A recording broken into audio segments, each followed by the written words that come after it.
Driss is the kind of man who walks into a room with more energy than the room can handle, despite having almost nothing in his pockets. One morning, he shows up for a job interview. The position? Caregiver to a man named Philippe.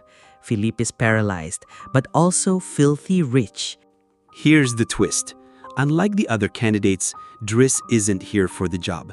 He's here for a signature. Just a piece of paper to prove he attended the interview so he can cash in his government assistance. During the interview, Driss doesn't hold back. He debates Phelippe about music like they're old rivals, throws in a few jokes, and even flirts shamelessly with Magali, Philippe's beautiful assistant. Phelippe is amused and annoyed. At first, he's ready to show Driss the door, but there's something about him. Something raw, unpolished, real. Out of pity, or maybe curiosity, Phelippe promises, "Come back tomorrow, I'll sign your paper." Driss is about to leave, then his eyes catch something, a shiny decorative egg. Without a second thought, he slips it into his pocket. Driss returning to his tiny, overcrowded apartment, filled with his younger siblings, noise, and chaos.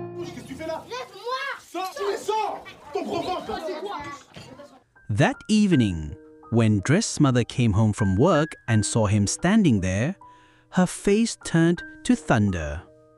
She had every reason. Driss had disappeared for 6 months without a single word. And now, to make matters worse, she found out he was still unemployed. Frustrated, tired, and completely fed up with her elder son, she made a decision. Driss was no longer welcome in her house. The next morning, Driss returned to Philippe's luxurious home to collect his signed interview form. But instead, he was greeted by Yvonne, the head nurse. She told him something unexpected. Over the years, many caregivers had come and gone, quitting after only 2 weeks. Why? Not because of low pay or bad treatment. In fact, the job came with a private luxury bathroom, delicious meals every day, and a 24-hour shift. Still, no one lasted. Then, out of nowhere, Philippe made an unusual decision. He would hire Driss. 1 month, trial period. Driss was stunned, but he was unemployed, had nowhere to go, and had just been kicked out of his own home. So, he accepted. And that's how Driss's new life began, as the personal caregiver to Philippe. Cool. On his very first day as Philippe's caregiver, Driss was far from perfect. He fell asleep while giving Philippe a massage. Oh, debout! He washed Philippe's feet using shampoo. And at one point, he even poured hot water onto Philippe's legs, forgetting that Philippe couldn't feel a thing because of his paralysis. Vous avez fini de jouer, vous? Mais c'est pas vrai, qu'est-ce que tu fabriques encore? Mais arrête, tu vas le brûler! Then came that moment. Driss was told to clean Philippe's backside. Right there, he snapped. Flat out refused. He swore that for as long as he lived, he would never do something so disgusting. The task was eventually handed off to another caregiver. And so, Driss moved on to the next chore. And the next. And the next. Bon appétit! Eh. Non, pardon. Oui. Few days later, when Driss was about to take Philippe to an art gallery, he refused to use a van that looked too much like an ambulance. Instead, Driss chose a cooler, sportier car. C'est-à-dire?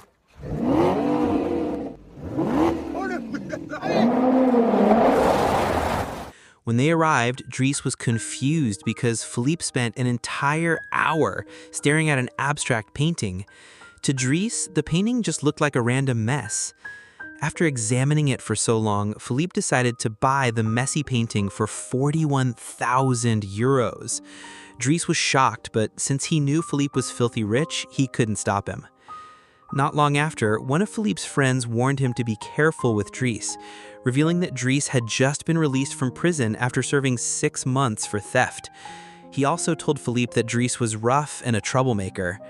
However, Philippe insisted Driss wasn't as bad as people thought. In fact, he was very satisfied with Driss' care, and one of Driss's strengths was his ability to make people laugh in unexpected ways. The next day, Driss discovered something about Philippe that surprised him. Philippe had been exchanging letters with a woman named Eleanor. From that moment on, Driss became very curious about their special relationship. A few days later, in the early hours of the morning, Driss was woken up to find Philippe struggling to breathe and running a fever from the side effects of his medication. Realizing Philippe needed fresh air, Driss quickly wheeled him outside despite still being half asleep himself. After that, Driss took Philippe on a tour around Paris to enjoy the beautiful sights before sunrise. While they were out, Driss gave Philippe some marijuana, claiming it could help ease his pain. Driss then asked how Philippe managed to be romantic with a woman, considering his body was completely paralyzed from the neck down. Philippe explained that he could still feel romantic sensations or arousal through his ears. Philippe then shared memories of his late wife, Alice, a kind-hearted woman with whom he had spent 25 happy years of marriage. Sadly, Alice died from severe blood loss after a miscarriage. Since then, Philippe had adopted a daughter named Elisa. He told Driss that it wasn't his illness that truly made him suffer, it was losing Alice forever. He also admitted that despite undergoing expensive treatments, doctors estimated he would only live until the age of 70. After their warm and heartfelt conversation, Philippe officially appointed Driss as his permanent caregiver, saying he had passed the probation period successfully. At the same time, Philippe asked Driss to return a decorative egg that once belonged to Alice, which Driss had taken. It turned out Philippe had known all along that Driss had been stealing small things from his home. Driss, however, denied knowing about the egg, when in reality he'd completely forgotten where he'd put it. The next day, Driss went to pick up his younger brother from school, but on the way, he made a stop at the police station. One of his brothers had been caught in a marijuana case. Luckily, his brother Adama was released since he was still underage. Back at Philippe's house, Driss found him writing a poem for Eleanor, with Magali's help. Driss couldn't resist teasing him, saying the poem was nothing but cheesy romantic lines. But then, Driss was shocked to learn that Philippe had never even met Eleanor in person, despite being in a relationship for 6 months. Annoyed by how unclear their relationship was, Driss grabbed the letter that had Eleanor's phone number and called her right away. After some pushing, Philippe finally spoke to her on the phone and even sent his picture. A few days later, while watching an opera together, Driss tried to boost Philippe's confidence. He told him, "You don't need to feel insecure about your disability. These days, women often prefer a rich man over someone physically perfect." It was a warm and intimate moment between the two. Days passed. One day, Driss lost his temper when Philippe's daughter was rude to him. But he soon realized that Elisa's bad attitude wasn't just toward him, but it was toward all the staff in the house. Driss asked Philippe for permission to slap his daughter so she'd learn some respect. But Philippe refused, saying he couldn't bring himself to do that. Frustrated by Philippe's overprotective nature, Driss stormed off to his room, still fuming. A little later, Driss was seen painting an abstract piece, something he used to think was ridiculous. Meanwhile, thanks to Driss' influence, Philippe began standing up to his daughter, asking her to treat others more politely.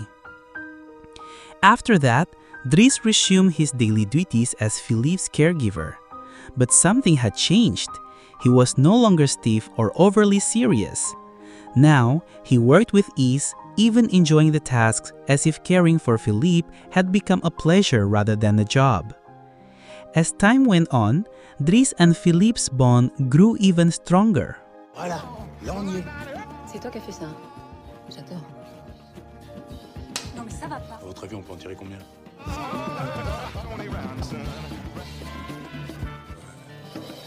After that, Philippe began preparing for his birthday party.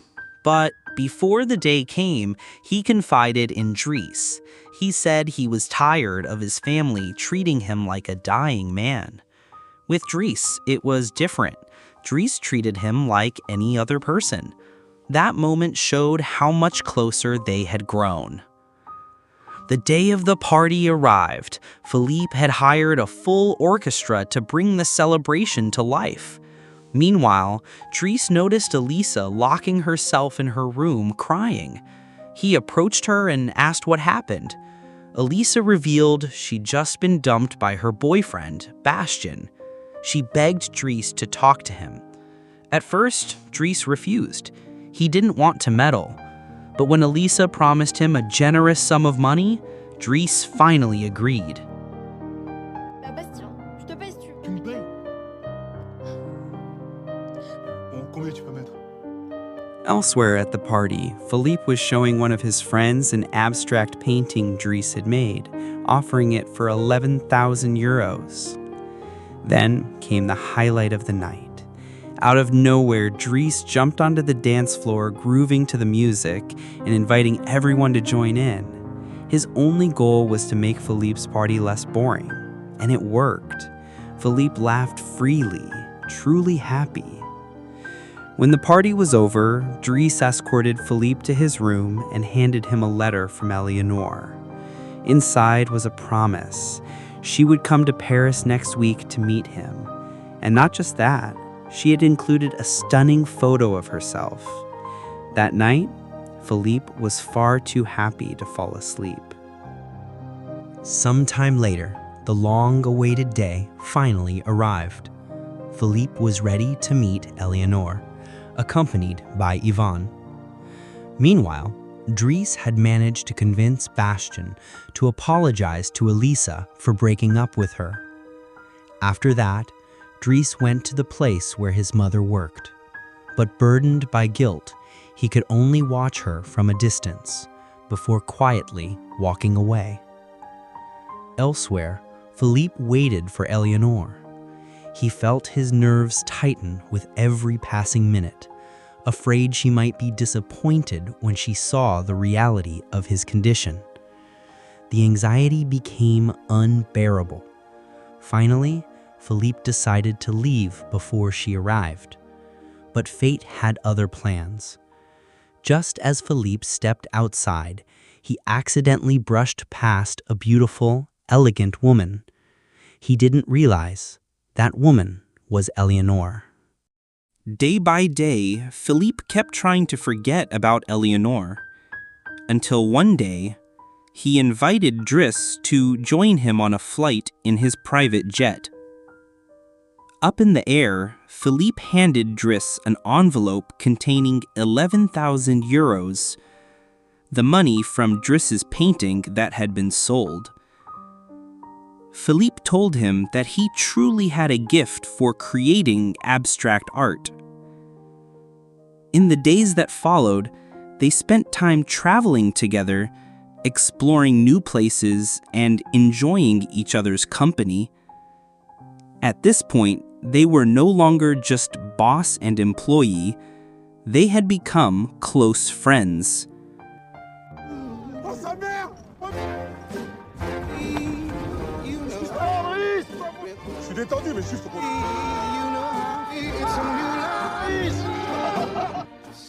When they returned home, Driss was surprised to find his younger brother, Adama, waiting for him at work. Adama had been kicked out by their mother after she discovered he was involved in a marijuana case. Frustrated, Driss scolded him for always causing trouble. Not long after, Phelippe called Driss into his office. There, he asked about Driss's past and his life story. Driss opened up. He revealed that he was an orphan from Senegal, adopted at the age of 8. The woman he called mother was actually his aunt. As for Adama, he had been born without a father because their aunt, the woman Driss had always treated as his real mother, often came home late at night, and one day she suddenly turned up pregnant. Hearing this, Philippe's feelings became mixed. All this time, Driss had seemed like someone who was always cheerful, yet behind the smile was a story full of hardship. Phelippe then told Driss to stop working as his caretaker, not because he was unhappy with him, but so Driss could focus on resolving his family problems first and work with a clear mind. The other reason Phelippe let him go was because he believed Driss deserved something bigger, a more promising future, and shouldn't spend his whole life as a caregiver. He also admitted that Driss had been the most satisfying caretaker he ever had. The truth was, he didn't want him to leave, but that night, as a true friend, he made the decision for Driss's own good.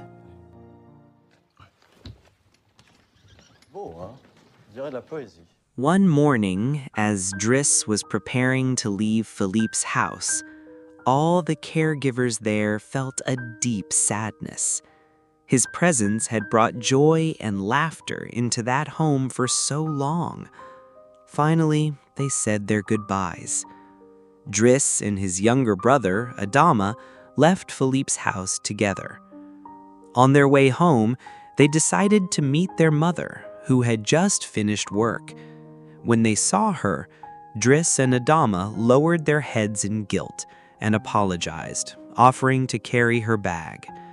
No matter how angry she had been when she once threw them out, a mother's heart always forgives.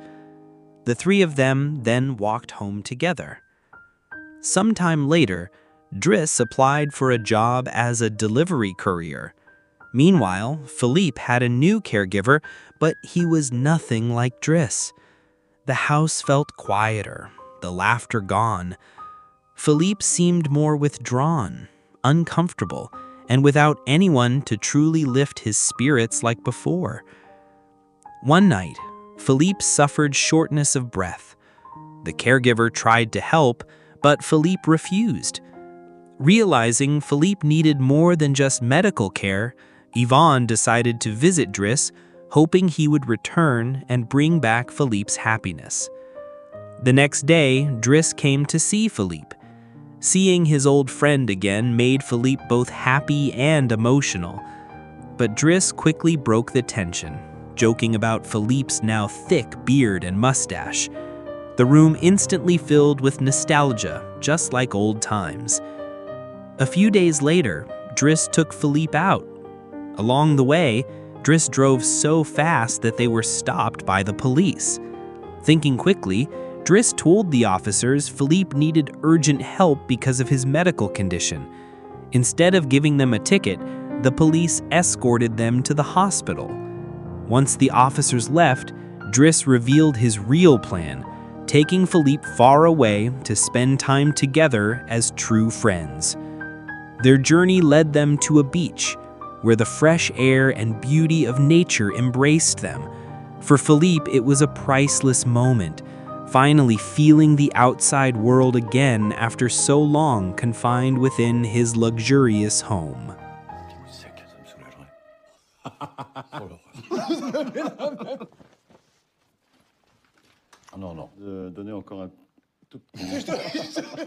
The next day, Driss invited Phelippe out for lunch at a nice restaurant. But as soon as Driss sat down in front of Phelippe, he told him he had to leave right away for something important. Before going, Driss handed Phelippe a small egg, the very same one he had once stolen from Philippe's home.